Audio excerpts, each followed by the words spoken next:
Purihin ng Diyos sa buhay ng bawat isa sa atin. Amen. Um, Good morning po sa ating lahat. Kamusta po ang bawat isa sa atin? Nagdiriwang pa rin tayo ng ating anniversary, ano? Ito ang ating anniversary month.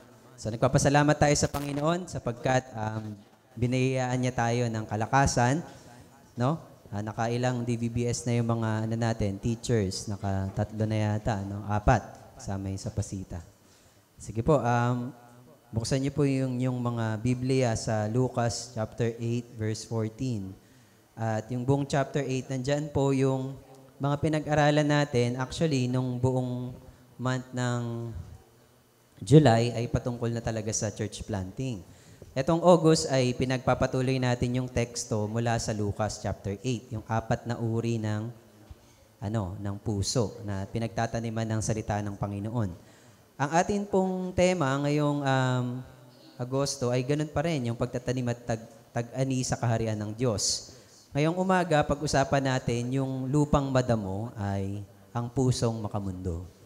Bago po tayo tuluyang magsimula upang ipaliwanag yung mga salitang ito ng Panginoon, ay hinihilingan ko po ang bawat isa sa atin na bumikit at yumuko. Manalangin po muna tayo sandali. Aming Amang Diyos na nasa langit, kami po ay nagpupuri sa iyong pangalan sapagkat ikaw po ay mabuti. Ikaw po, Panginoon, ay dakila sa bawat isa sa amin. Salamat po sa kalakasan, sa karunungan, sa magandang panahong ito upang kami ay magdiwang ng iyong kabanalan. Kami, Panginoon, ay bigyan niyo po ng malawak na pangunawa, pag-iisip, nang gagaling sa banal na Espiritu. Ang karunungan ay kami, Panginoon, ay maramdaman po namin, maranasan sa umagang ito. Nang sa gayon, ang iyong mga salita ay maitanim po namin, maitabi po namin ito sa aming mga puso. Panginoon, at mamunga po ito sa aming mga buhay. Lord, be with us this morning and may your name be glorified. Ito po ang panalangin sa pangalan ng Panginoon Kristo. Amen. Okay, 3 bagay lang po yung pag-uusapan natin sa umagang ito. Ang lupang madamo ay yung damuhang matinik. Pangalawa, yung mga tinik ng ating buhay, kailangan natin itong alamin o tukuyin natin. O yung pangatlo, yung labanan natin ang tukso. At paano nga ba natin to lalabanan? Sige po, muli nating balikan yung teksto. Pero alam niyo po, bago po yung verse 14 ay naipahayag mula sa chapter 8, verse 7, yung parable. Na-define nito nung nakaraang Sunday kung ano yung parable. Ito yung earthly story o yung makalupang storya at merong makalangit na kahulugan. Ang sabi dito, may nalaglag naman sa may damuhang matinik at nang lumago ang mga damo, sinakal nito ang mga binhing tumubo roon. So, natanim naman siya sa lupa, pero may kasabay siya ng mga damo. Hindi lang basta damo, matinik na damo. Di ba? Kaya ito naman yung verse 14 ng chapter 8, ang mga nagasik naman sa mga matitinik na damuhan ay ang mga nakinig sa salita ng Diyos, ngunit nang tumagal, nadaig sila ng mga alalahanin sa buhay at ng pagkaumaling sa kayamanan at kalayawan. Dahil dito, hindi nahihinog ang kanilang mga bunga. Alam niyo po yung kasabihan na mahirap mamatay ang masamang damo. Diba? Alam niyo po ba yun? Mahirap mamatay ang masamang damo. So ano ba yung tinutukoy dito? Diba yung masamang damo, yung matinik na damo? So mahirap yan kapag ito yung lagi nating kasama. Patay tayo dyan. Alam niyo po, meron bang nakaalala o nakarinig na ng gantong mga pananalita? Kilala ko naman yung Panginoon. Diba? Matagal ko na siyang kilala. Naisip na po ba natin to? Lagi ko naman din siyang napapakinggan. Lagi ko naman siyang naririnig. Minsan, naka-attend din naman ako ng church, sabi. Lagi naman, kilala ko naman si Lord. Naidala din naman ako sa Sunday school noon. Sabing ganon. Pero bakit ganon? Hindi ako lumalago, hindi ako nahihinog yung mga bunga ko. May mga bunga pero hindi nahihinog. Ba't ganon? Ano ba yung kulang? Natanong na ba natin sa sarili natin yon?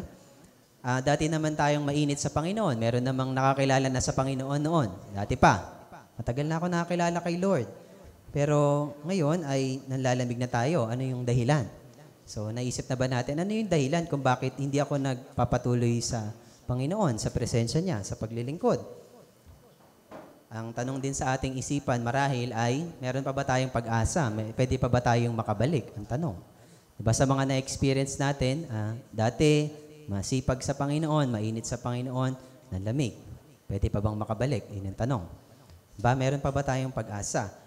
Ano ba yung gustong ituro sa atin ng Panginoon sa umagang ito? Alam niyo po, napakinggan na natin tong mensahe na to nung ako ay nagsalita nung July, first Sunday. Pero kailangan nating bigyan ng atensyon yung bawat binhi ng tinaniman sa iba-ibang klaseng lupa. Sa lupang ito na madamo at matinik, o madamong matinik siya. Sige, pagpasensya niyo na medyo nababagalan ako sa pagsasalita ko. Meron bang tubig dyan? Ayan. Sige, pa-request naman ng inumin. Nauuhaw na talaga ako. Ayan. Minaik pa talaga. Pero totoo, nauuhaw na ako. Wala tayong tubig sa baba kanina pang umaga. So, anyway, hindi ko kayo sinisisi. Wala tayong sinisisi. Sino nauuhaw? O, pasabay na yung iba. Okay. Dry na dry yung boses ko eh. Sige. Unahin natin yung unang punto sa umagang ito. Lupang madamo-damuhang matinik. Okay? So, sino ba yung ating laging nakakasama? Tanong natin yung buhay natin. Sige, sa ating pang-araw-araw na buhay, i-identify natin sino ang lagi kong kasama. Sa ating bang laging mga nakakasama, sa tingin nyo ba, nagiging kamukha ba natin sila? Hindi sa mukha. Sa ugali, nagiging kaugali ba natin yung mga lagi natin nakakasama? Oo, hindi. Di ba? Okay, ang tanong, next na question natin, sino ang nahahawaan natin ng ugali? Sila ba? O tayo yung nahahawaan ng ugali nila? Diba? That's another question. Tamang-tamang itanong sa ating mga buhay sapagkat tayo ay tinubos na ng Panginoon. Tayo dapat na nakakadama na ng pagbabago sapagkat ang banal na Espiritu ay nananatili sa atin dahil ang ating katawan ay templo ng banal na Espiritu. Amen? Diba? Dahil dito, alam niyo po, bawat isang sa atin, dito sa ating church, iba-iba tayo ng edad. Tama ba? Hindi naman tayo pare-pareho na pinagdadaanan sa buhay. Ngunit i-identify natin sa ating mga tatay, sino ang madalas na kasama ng ating mga tatay? Ano yung madalas na kalaban ng mga tatay? Ano sa tingin nyo? Yung letter B. Ay, salamat. Ano? Ano daw yung babae? Oo, tama.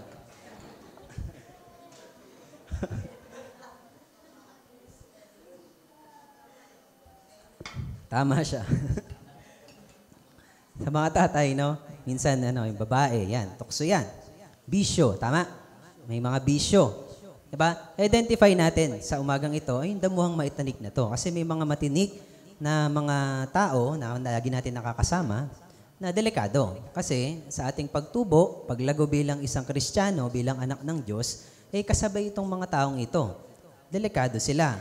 Sa mga tatay, madalas yan yung mga ayaan eh. Diba? May mga bisyo. Diba? Tayo ay na-expose sa iba-ibang klase ng bisyo.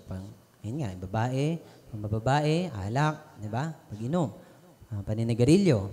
Totoo po yan. Sa iba-ibang klase. Sa mga nanay naman, baka naman masyado nyo naman dinidikdik yung mga tatay, di ba? Yung mga, narinig ko na yung kanina, letter M, di ba yan? Di ba? Good Samarites, no? Yung mga nanay. Meron tayong mga kasabay. Gusto mong magbago sa Panginoon. Gusto mong maglingkod sa Panginoon. May mga kasama ka, kasabay ka sa iyong paglago sa Lord. Pwede ba nating pagsabayin yung paglilingkod sa pag-good Samarites natin? Diba? Hindi dapat nating isabay ang mga bagay na yan. Sa ating mga kabataan, alam niyo po yung mga kabataan, madali yang malihis yung landas niyan. Tama, mali? Madali. Kasi ano pa sila yung kanilang pag-iisip at ang kanilang damdamin, hindi pa masyadong mature. Hindi pa stable ang kanilang mga pag-iisip at damdamin. Kung ano yung mga napapakinggan nila, pinapaniwalaan agad nila. Hindi na nila to nasasala. O pakinggan natin to mga kabataan. Yung ating mga barkada, hindi porket masaya palagi yung barkada, ay mananatiling masaya yan. Tama, mali. Diba? Naranasan na ito ng mga magulang at mga young professionals natin, mga young adult. Tama? Hindi nag-i-stay na laging masaya. Hindi naman laging ganun yung sitwasyon ng buhay. May mga pagkakataon na yung mga kaibigan mo ngayon, malamang sa malamang, 10 years from now o 20 years from now, hindi na sila yung mga kaibigan mo. Kasi papakilala na nila kung sino talaga sila. Diba? Gulatin natin yung ating mga barkada, di ba? Diba? Bukas, nasa church ka na. Amen? Amen. At sila, nasa church na rin. Yan yung mga problema ng mga kabataan. Totoo po yan. May mga nakakasabay tayo sa ating pagkilala sa ating Panginoon, in our pursuit sa ating Panginoon, sa righteousness ni Lord, ay may mga nakakasabay tayo sa buhay natin. Pwede ba natin silang tanggalin? Paano kung kapamilya mo? O, di ba? Tanggalin na lang natin sila sa bahay. Ano? Hindi. Ano sa ating mga bata? Alam niyo po, may mga matinik din sa buhay ng mga bata, damuhang matinik. Alam niyo po, yung mga bata, sila ay vulnerable. Diba? Posibleng sila ay ma-expose sa mga abuse. Dahil nga inosente itong mga batang ito, ay malamang sila ay maabuso sa kanilang pagkabata. Ito'y dapat nating malaman sapagkat tayo sa pagkilala natin sa Panginoon ay meron yan sa paligid natin. Diba? Merong mga damong matinik na dapat natin siyang iwasan.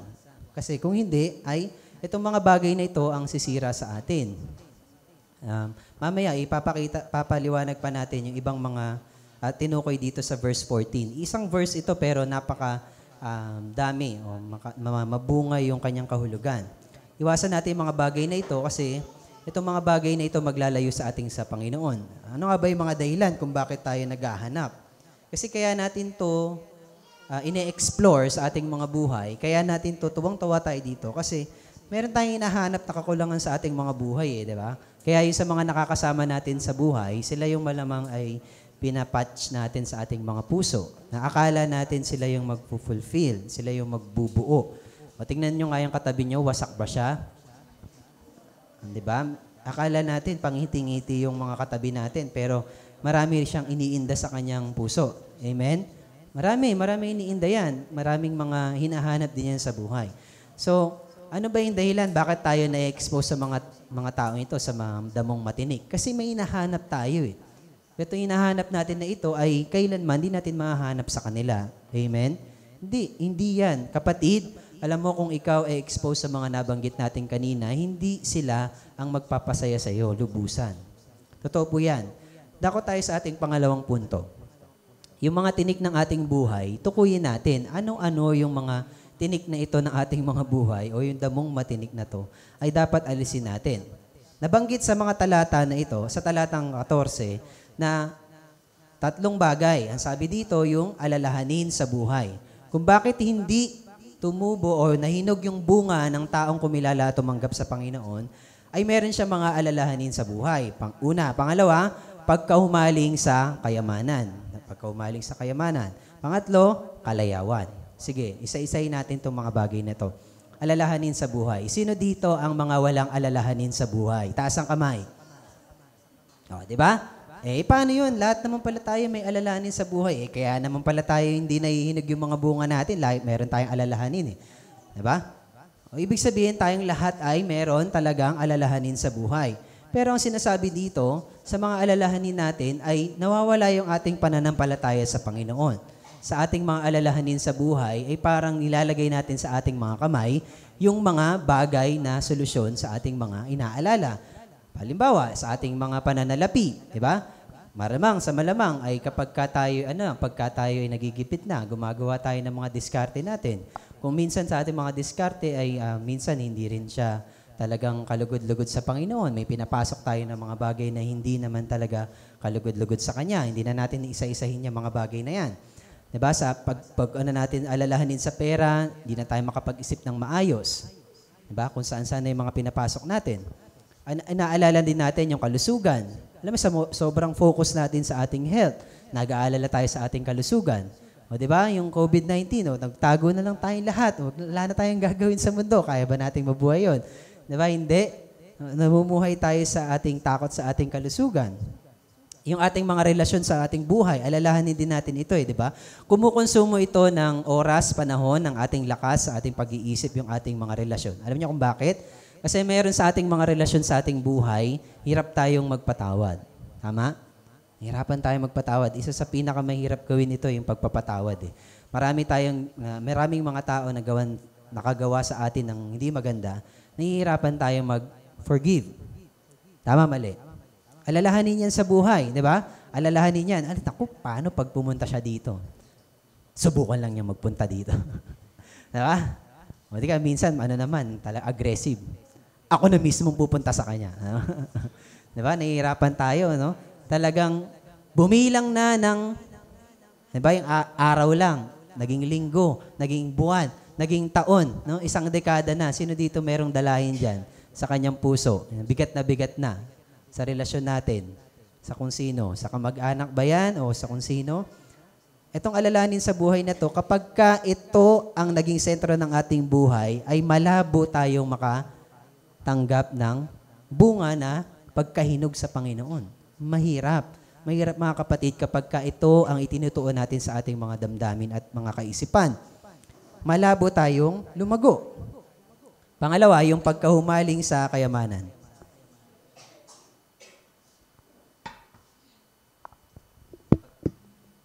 Pagkahumaling sa kayamanan. Ito, maraming problema sa sa pagiging mayaman. Tama, mali. Totoo po yan. Sabi nila, mahirap daw maging mahirap. Marami daw tayong pinagkakautangan. Tama, mali? Tama. Alam niyo ba, yung mga mayayaman, mahirap din maging mayaman. Kasi yung utang nila, mas malaki utang nila. Kasi invest sila ng invest di ba? Ganon. And yung kanilang mga good credit daw yun. Di ba? Pag mayaman, ang pananaw nila sa utang, mabuti yun kasi nag-generate siya ng income. Pero sa ating pursuit sa pagyaman, ay ito ay nag-create ng maraming alalahanin din sa ating buhay. Paano natin ma-maintain? Paano natin, kasi marami nang naka-at stake kapag ka mayaman ka, hindi lang basta operation yung iniisip mo. Diba? Iniisip din natin yung kapakanan ng mga empleyado. Sana all, iniisip yung kapakanan ng empleyado. Amen? Di ba? Pagka yumaman ka na, isipin nating mabuti, hindi lang basta-basta tayo ay gumagawa ng desisyon. Pag tinanggal mo isang tao sa iyong kumpanya o sa iyong negosyo, ay papaano na lang yung kita ng tao na yon, na iyong empleyado. Ba, maraming problema sa negosyo, sa pagiging mayaman. Alam niyo po ba, ako naman ay, sa pananaw ko po ito, hindi naman po talagang masama na yumaman. No? I could agree na tayong lahat, kaya nga kayo nag-aaral, di ba? Kaya nga po tayo nag-iimbak ng kaalaman, ay skills, di ba? Dine-develop natin yung mga skills natin para tayo ay maging marketable, para maging tayo sa, kung ano yung sa ating ekonomiya, ano ba yung trend, di ba? Sa market, paano tayo magiging kapaki-pakinabang yung ating mga skills. So okay naman yan, wala naman problema dyan. Kasi nonetheless, kung hindi ito mahalaga, mag-agree ba kayo? Yung mga anak nyo, huwag nyo na pong pag-aralin. Gusto nyo ba yun? Di ba hindi naman? So sa ating pagpapalago ng ating mga kaalaman, normal naman yan .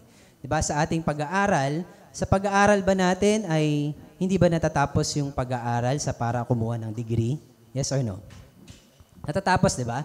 Natatapos. Lahat ng mga ating mga ginagawang pag-aaral na meron siyang pagtatapos. Kaya nga kinikilala yung kanilang pagtatapos. Diba? Pagka nakatapos sila at nakapaghanap buhay, asan ba ang normal na direksyon ng taong nakatapos sa pag-aaral? Diba? Magkaroon ng trabaho. Diba? Tayo magkaroon ng hanap buhay. Totoo naman yan. Pero alam niyo po, kapag dito natin tinuon yung ating buhay, kagaya ng ating mga alalahanin, diba? Kapag ito ay naging idol natin sa life natin, ito lang yung naging focus natin, ay malabo talaga din tayo makasumpong ng paglago sa Panginoon, ng pagkahinog ng ating mga buhay. Bunga. Diba? Marami na rin tayong mga nakasama, diba? Na ito yung naging goal, main goal. Alam niyo po, sige, sabihin natin hindi ito yung problema at isa rin ito sa problema. Nakuha nyo? Problema siya, pero hindi rin siya problema. O paano nga ba natin siya mababalanse? Sa atin pong pagyaman, sino po dito gustong yumaman? Taas ang kamay, Isa pa, parang di lang nagkaisa. Kailangan lang natin i-rehearse. 1, 2, 3, go. Gusto ko yumaman. Okay. Gusto natin yumaman lahat. Sa ating focus, sa ating pagyaman, ay dapat, wag po nating kalimutan ang Panginoon. Amen? Paano natin ma-develop yung ganong klase na pananampalataya sa Panginoon? Ngayon pa lang ay dapat kakitaan ka na habang hindi ka pa sobrang yaman, o hindi ka pa mayaman, ay nakakikitaan ka na ng paglilingkod sa Panginoon. Amen? Paano pa pag yumaman ka? Ngayon pa lang di ka na naglilingkod sa Lord. Amen? Diba? Nakukuha natin ibig sabihin, kung sa maliit na pinagkatiwala sa atin ng Panginoon, ay hindi po natin maialay sa Kanya. Tandaan po natin, malabo na kapag ikaw ay pinayaman ng Panginoon, ay maipaglingkod mo ang buhay mo. Diba? Nakukuha natin? Kaya po nating pagsabayin yan. Diba? nakuha natin sa ating buhay, di ba? Tinatamad kang magluto. Pag tinatamad kang magluto, ibig sabihin, paano ka kakain? Di ba? Nakuha natin ibig sabihin. Kung importante ang pagkain, ay huwag mong kakalimutan na magluto o magpaluto o magbayad sa tagaluto. Kasi mahalaga ang pagkain. Amen? Di mo siya kakalimutan. O, kung mahalaga ang Panginoon, di ba? Kaya mo bang mabuhay nang wala siya sa isang araw? Kung kaya natin, malabo talaga ang paglago at pagkahinog ng ating mga bunga. Totoo po yan. Sinusubukan tayo ng Panginoon sa ating mga simpleng mga pamumuhay ngayon. Hindi ko sinasabi ang pagiging mayaman ang siyang pinakamagandang estado ng ating buhay.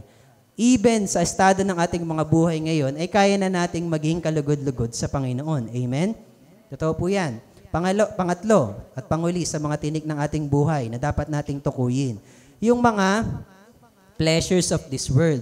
Marami tayong pleasures of this world, yung nakakapagpukaw ng ating mga mata, di ba? The lust of the eyes, the lust of the flesh, and the pride of life. Alam niyo po ba yung mga business or marketing, napakatalino po nila kasi nakita nila yung kaugnayan ng pagiging creative at the same time yung psychology ng creative mind at saka yung technical aspect naman niya, yung sa yung development po ngayon, yung computer science or information technology. So, nagma-merge na ngayon. Nakikita po ba natin? O baka hindi lang natin napapansin. Sige, hayaan niyo po na i-present ko po sa inyo. Yung creativity natin. Ang mata ba natin, gusto natin black and white, yes or no? Black and white lang? Diba? Hindi? Gusto natin ng colorful, tama? Kapag ka maayos ganito na lang yan eh. Sige, saan ka bibili pag pumunta ka sa palengke? Yung walang ilaw, yung kanyang tindahan, o yung may ilaw? Yung may ilaw, di ba? O yung maraming laman, o yung konti laman? O, di ba? Nakuha natin. So, meron siyang part na meron siyang creative side at saka yung kanyang psychological side. O, halimbawa, ilaw pa rin ang pag-usapan natin. Sa may ilaw, o sige, pareho namang may ilaw. Yung isa, yung kulay niya ay dilaw para mas lalong, o di kaya kulay pula, mamula-mula yung karne ngayon. O yung puti, ano sa tingin nyo bibilan nyo? Yung puti o yung pula? Yung pula kasi nakakadaya yun eh. Parang fresh, di ba? Nakuha natin. Kasi tineteknikan tayo ng mundo, di ba? Sinasamantala yung ating mga mata. Lust of the eyes, di ba? Kasi pag puti yan, ay, ang putla ng karne mo, di ba? Wala na yan, kanina pa yan. O baka kasi yung iba alam nyo na yung technique kasi, no? Lust of the flesh.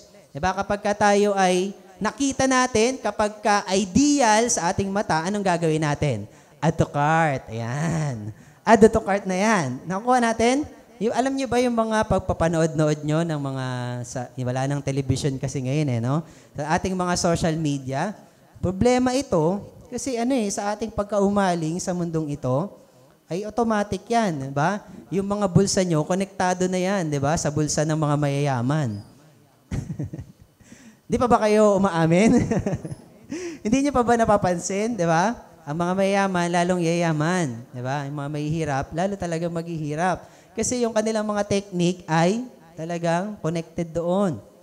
Kaya dapat tayo magising. So, dapat pala tayong lahat ay maging vlogger. Joke lang. Kasi sila lang yung kumikita, no? Dinadaya nila tayo, di ba? Nakuha natin ibig sabihin. And the pride of life, di ba? Tingnan nyo to, pagka tayo ay nananaway ng puro ka na lang cellphone. Ha? Puro ka na lang Shopee, Lazada. Pag sinasawa, ano nangyayari? Natutuwa, nagagalit. Galit pag pinagsasabihan. Kada add to cart natin, naubos na yung ating pambili ng bigas. Nakuha natin. Unahin natin yung pinaka-importante sa ating mga buhay. So, kalayawan sa buhay. Hindi ko nasasabihin lahat kasi marami tayo Kasi yung ating mga cellphone na yan ay dinedirect talaga yung traffic sa kung ano yung interest nyo. Kung gusto nyo ng aso, napapansin nyo ba puro aso yung lumalabas sa newsfeed nyo? Diba? Hindi ba kayo nagtataka? Yun yung algorithm ng mundo ngayon. Kapag tingnan nyo ngayon, kami ay magkakaroon ng anak, puro tungkol sa bata yung lumalabas dun sa namin. Sa mga commercial, sa mga ads. Diba? Talagang pinifeed na tayo Bilhin mo yan, di ba? Kahit di mo kailangan, nabibili mo. Kaya ang dami tuloy ngayon second hand sa marketplace, no? Totoo po yan. Mainam na tayo ay handa sa buhay sa mundo. Totoo po yan. Pinag-ahandaan natin yung buhay natin sa mundo, Amen po? pinapagandaan talaga natin. Dapat naman talaga. Kaya naman nagpupursige tayong makaangat sa buhay, di ba? Ginagawa natin effort natin. Ngunit sa kabila ng ating mga magagandang bagay sa mundong ito ay kailangan din natin ng laban. Dumaban tayo dun sa agos ng mundong ito kasi balamang ay mahulog tayo sa tukso ng kaaway. Amen? Ngayon, paano ba natin may iwasan ang tukso ng kaaway sa mundong ito? Pangatlong punto po natin, labanan natin yung tukso. Paanong paraan ba natin lalabanan yung tukso? Di ba? Kantayin natin yun, di ba? Yung labanan. Di ba? Yun yung kantayin natin. Natin ang tukso. Di ba? Huwag yung tukso yung layuan mo ko. Malabo yun. Layuan tayo ng tukso. Pero labanan natin yung tukso. Maari. Paano nga ba natin malabanan yung tukso ng mundong ito? Sa mundong punong-puno ng kasalanan. Alam niyo po, unang-unang atake natin dito para labanan yung tukso ng mundo, yung in-nurture po natin yung relationship natin sa Panginoon. Tama ba, nasa tama na ba ang relasyon ko sa Panginoon? Bawat araw isa itong pagpili, yung ating relasyon sa Panginoon. Bawat araw. Nilalabanan natin, pipiliin natin ng Diyos. Amen po ba? Bawat araw po ito. Hindi po ito tuwing linggo lang. Amen? O, tingnan mo yung katabi mo, hindi lang tuwing linggo. Sabihan mo yung katabi mo, hindi lang tuwing linggo. Diba? Araw-araw. Diba? Diba? Hindi yan yung ayoko na, banas na ako sa pagiging Kristiyano, kubarin ko na to. Monday na ulit. Ibang tao na ako. Diba? Nakuha natin ibig sabihin, hindi, isuot mo yan, Kristiyano ka na, binago ka na ng Diyos. Amen? Diba? Nurture our relationship sa ating Panginoon. Yung ating pananalangin, gaano katamlay ba tayo manalangin? Yung ating prayer life, diba? Labanan natin na tayo ay nagpe-pray. Diba? Yung ating pagpe-pray sa pagkain. Lord, maraming po salamat sa pagkain ng Amen. Okay na yan. Nabigyan mo naman ng pagmamahal sa Panginoon, diba? Kung paano ginawa ni Lord yung mga bagay na wag natin i-taken for granted yung ating mga natatanggap ngayon. Amen? Alalahanin natin yung dating mga panahon na ang Lord ay tayo ay nanghihingi lang ng mga bagay na natatanggap natin ngayon. Diba? Amen? Kung iisipin ko, mas mahirap yung dating buhay namin. Mahirap maging estudyante, di ba? Mahirap. Pero ngayon, bilas na tayo ng Panginoon. Iba na yung pinoproblema natin. Pero hindi dapat mawala yung ating relationship kay Lord. Pangalawa, ito, napaka-intentional natin ito ngayon sa ating church, yung ating discipleship leader. Di ba? I-follow natin yung ating mga discipleship leader. Amen? And I believe bawat ministry natin ay hinisimulan na natin i-establish yung ating mga discipleship groups. And kaya tayo may mga discipleship leader, ito yung mga taong dapat mag-mentor sa atin. Meron tayong accountability kay Lord at accountability sa taong nag-aalaga sa'yo. Gusto mo ba yung taong nangangamusta sa'yo? Amen? Gusto natin yun, di ba? Yun yung problema natin ngayon di ba? Yung wala daw nangangamusta sa atin. Di ba? Yung problema ng mga kabataan na sila ay, yung mga tao ngayon nagkakaroon ng depression. Wala man lang nangangamusta sa kanila. Nakaka-touch yun. Yung tayo ay i-chat minsan, di ba? Yung, kamusta ka na? Pero wala nang kasunod dapat yun, Mars, kamusta ka na? Totoong pangangamusta, amen? Yung genuine na pangangamusta. Talagang kino-concern natin yung bawat isa sa atin. Alam niyo po, ako po ay nagagalak na makita ang bawat isa sa atin na naka-in place yung discipleship group natin. Sa simple, 1, 2 tao. Mahalaga po yun. Amen? Isang tagumpay na po yun na ma-establish ito sa ating iglesia. Kasi dito magsisimula yung ating paglago. Sa pag-mentor ng 1, 2, ay maghahantong ito sa mas malawak pa nating mga ministeryo. Pangatlo, yung pag-nurture natin sa ating mga discipleship groups. Nakakatawa po yung mga nangyayari ngayon sa mga nanay. Di ba? Yung ating pag-schedule ng mga pagluluto, simpleng bagay lang po yan. Yung discipleship groups natin dyan, sila yung nag-a-assign para magluto. Doon na-develop yung ating mga relasyon. Di ba? Doon na-develop na nagkakaroon tayo ng pag-checking sa isa't isa. Di ba? Doon natin nasasabi na na-check natin, nako-correct natin na dapat pala nauuna ang bawang bago ang sibuyas sa pagigisa. Di ba? Hindi, joke lang. Di conforme yan sa technique nyo. Di ba? Nauuna pala ang sibuyas na di-discover nyo. Yung mga ganung bagay, simple lang. Pero malaking impact sa atin bilang isang mga anak ng Diyos. Amen po ba?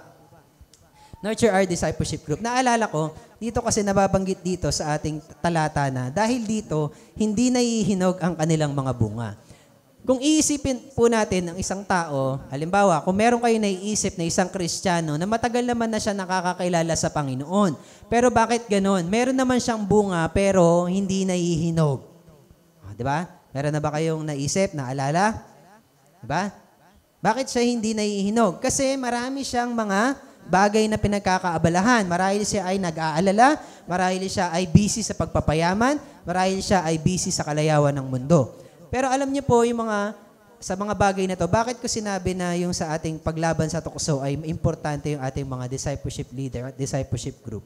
Kasi alam niyo po, kapag ka tayo member ng discipleship group na ito, alam niyo po, ito yung isang opportunity natin, yung ating avenue para tayo ay makapag-abot sa mga taong na naliligaw na ng landas. Amen po ba? Amen? O pa tayo po yung nagpapaalala sa kanila, kapatid, bumalik ka na sa Panginoon. Amen? Tayo po yung nagpapaanyaya, wag po tayong mapagod sa paalala. Kung minsan po talaga yung ating mga patients ay nasusubok dito sa paraan na ito eh. 'Di ba? Tayo ay sumusuko. Wala pa tayo kasi nakikita na resulta, kaya tayo ay naiinip. 'Di ba? Nababagot tayo. Minsan nagiging reaksyon na lang natin hayaan mo na yan. 'Di ba? Siya pumili ng landas na yan, hayaan mo siyang magdusa diyan. O, 'di ba? Nakukuha natin yung ibig sabihin. Sinukuha na natin yung isang tao. Yung pala dito, pwede pala na isang Kristiyano nakakinig ng salita ng Diyos, tinanggap ang Panginoon, pero meron lang siyang kasabay na masamang damo na matinik. Nakuha natin ibig sabihin, pwede, namunga nga siya di ba? Hindi lang nahinog. Yung pala, nasa mali pala siyang mga kasama. Nakuha po natin. Kaya importante na nandun siya sa tama niyang sinasamahan. Ang tanong, meron na ba tayong mga tamang sasamahan? Amen po ba? Kaya dapat nurture natin yung mga discipleship groups natin. Di ba? Saan natin dadalhin yung mga tao na yun na used to na sa kamunduhan, sa kasalanan? Di ba? Anong ipapalit mo dun sa kanyang pang-araw-araw na pamumuhay? Nakukuha natin ibig sabihin? Wag naman na kung ano yung ginagawa nung kanyang pinanggalingan, hindi gagawin natin dito para lang mapabalik natin sila sa church. Mali po yun. Hello? Di ba? Nakuha natin? O sige, kung sila ay merong doon, may mga session sila doon, mag-session din tayo dito, soft drinks na nga lang. Huwag nating palitan ng kamunduan, yung kanilang mga ginagawa, nakuha natin. Yung ating ginagawa sa church, nagpe-pray sa church, amen? Nananalangin, di ba? Dito sa church natin, pinagpe-pray natin yung isa't isa, di ba? Hindi tayo, kapag pala, mga kapatid, sa ating mga discipleship group, pag tayo ay nag-share ng natin, mga testimony natin at prayer request, kung maaari, suggestion at advice natin habang tayo nagsisimula pa lang ng pag-establish ng discipleship group. Kapag po nagsasabi ng prayer request, doon lang po sa group na yon. Amen? Diba? Ayan na. Doon tayo nakakakuha ng mga impormasyon Diba? Kapag ano yung prayer request mo, kapatid? Ayun, kaya naman pala diba? Nakukuha natin, diba, patay sa akin to. Doon ko nalaman yung mga details ng buhay niya Wag nating ichika, di ba? Wag nating imarites, di ba? Nakuha natin, amen? Wag. Yung mga prayer request, ipag-pray lang natin, hayaan natin Diyos ang kumilos, amen? Wag nyo nang ikalat pa yan. Doon nyo na lang yan sa grupo nyo. At sa Panginoon natin idulog yan. Nakuha natin, kung meron sa ating mga kapatiran na dati natin nakakasama ngayon at di na natin ngayon nakakasama, ay dapat natin silang paalalahanan, di ba? Tayo pa rin yung gamitin ng Panginoon na maging tulay makabalik sila. Nawa yung ating church, i-prepare natin sila sa pagbabalik din ng mga dati natin nakasama. Kasi yung kanilang buhay na pinagdadaanan ngayon, mahirap yun, malungkot yun. Nakuha natin yung ibig sabihin. Di ba? Kapag ikaw ay nahihiya dun sa mga taong dati mong kasama, ibig sabihin, nagsasuffer siya dun sa emotion niya na wala siya sa Panginoon. And mahirap yun. At tayo na nandito na sa church, mapalad tayo. Purihin natin ng Diyos. Amen? Purihin natin ng Diyos. May pagkakataon tayong magbago. May pagkakataon tayong manumbalik sa Panginoon. May pagkakataon tayong makasama yung mga anak ng Diyos upang tayo sama-samang sumunod sa Kanya. Malalaman natin ang loob ng Diyos na tayo ay may kasama. Diba? Sa ating paglago, hindi lamang ikaw mag-isa. Meron tayong dapat na makasama ang bawat isa sa atin ng mga anak ng Diyos. Sa katunayan, alam niyo po na kasama din natin yung isa sa 3 persona ng Panginoon, ang banal na Espiritu. Ba kung hindi man natin to laging kasama yung ating mga discipleship groups, binigyan tayo ng Panginoon ng kasama, ang banal na Espiritu. Ang Panginoong banal na Espiritu ay sumasa atin. Nasa ating buhay, binigyan niya tayo ng karunungan na umiwas sa tukso at mabuksan ang ating isipan na mayroon din tayong bagong pamilya na dapat nating samahan. Yan, tingnan mo yung katabi mo. Siya na yun. Siya yung dapat nating alagaan. Diba? Mahal mo ba yung kapatid mo sa Panginoon? Diba? O naiinis ka sa kanya? Diba? Pag naiinis yan sa'yo, ibig sabihin, meron pang dapat na mabago sa atin. O di kaya tayo yung dapat baguhin ng Panginoon. Alam niyo po sa atin, magiging close tayo sa isa't isa. Kaya na natin magsalita ng mga bagay na pang-discipline sa bawat isa. Huwag nating mamasamain. Concern lang yung bawat isa. Pero ito naman, sa mga nagsasalita naman, nasa posisyon para makapagbigay ng advice, maghinay-hinay naman tayo sa ating mga pananalita. Diba? Isipin din natin yung ating mga kapatid ay tao din yan. Amen? Tingnan mo nga. O, diba? Tao siya. Sabi ko sa iyo tao din yan. Diba? Kahit ganyan yan, tao yan. Amen? Kahit ganyan tayo, meron tayong mga kanya-kanya natin, mga, ang tawag dyan, yung tawag natin sa mga bata, yung sumpong, may S.